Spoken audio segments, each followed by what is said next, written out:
Pero as a Filipino creator myself, I'd want siguro for Filipino creators to be more respected, to be more protected, and to be paid properly. Kasi po ako, nung first na nag-start ako sa industry, music industry, syempre, you were really excited, full of enthusiasm, diba? Excited ka, full of energy. Tapos, when you get shunned by people who you think would help you sa industry, kasi may mga ganun pong tao. Kaya rin po nabuo yung Rad Kids. I believe great ideas can come from anyone, regardless of your gender, your age. Kaya po nabuo yung Rad Kids kasi naniniwala ako na kahit anong edad mo, kahit anong kasarian mo, you can create something good. And through your experiences, you can share something that would really help people to be inspired and motivated. And so, ayun po yung gusto kong mangyari. Sana through my craft and through everything that I've been doing right now, makatulong siya para mas maging respetado lahat ng mga Filipino creators, mas mas protected sila sa mga rights nila. Kaya po nandiyan ang SCP. And syempre, money para ma-sustain yung art natin lahat. Yun yung pinakamahalaga. Yes, everyone will be. Thank you so much po. Sige po, sure. So I'm sorry po, daldal ko for a first timer na kinakabahan. Pero I really like what we have been talking about here. Nabanggit po kasi kanina yung parang network ng mga songwriters connecting to other countries. And alam naman natin ang mga Filipinos, very avid consumers ng music. Talagang napapaboost nila yung market ng iba't ibang countries na hindi ganun sila magmahal. Pag nagmahal sila, talagang todo-todo.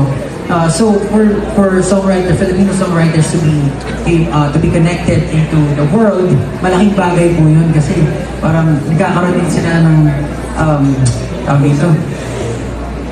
Alam niyo na po yun, di ba?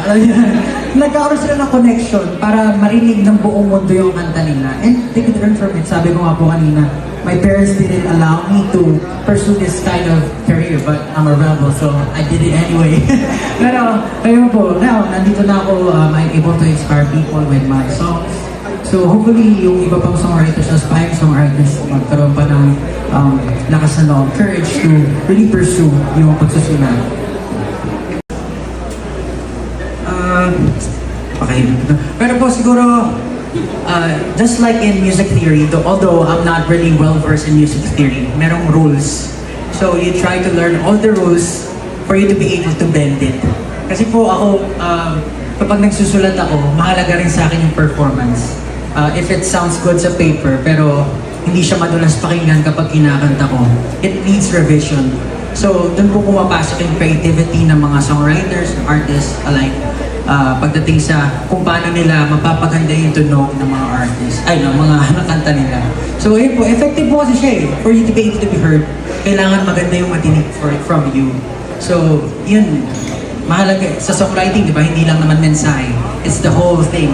Lahat na recados, lahat nagko-compliment para may ibigay yung mensahe ng kanta. So yun talaga yung pinupunto ko doon. It's not to like ridicule or maybe, you know, it's not coming from a very negative position, pero gusto ko lang po talaga i-share kung ano yung nalalaman ko pagdating sa kung paano ko sinusulat yung mga awit na ginagawa ng SPM.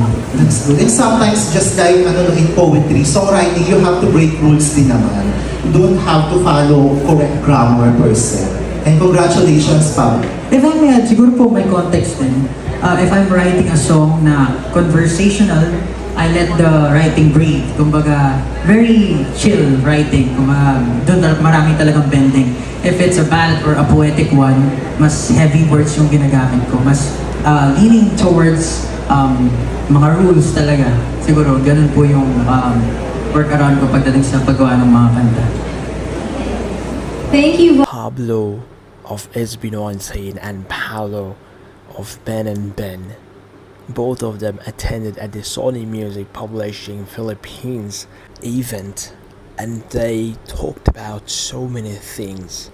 But one of their goals, like they have the same thought, they had the same answer, and Pablo said it quite in a detailed way.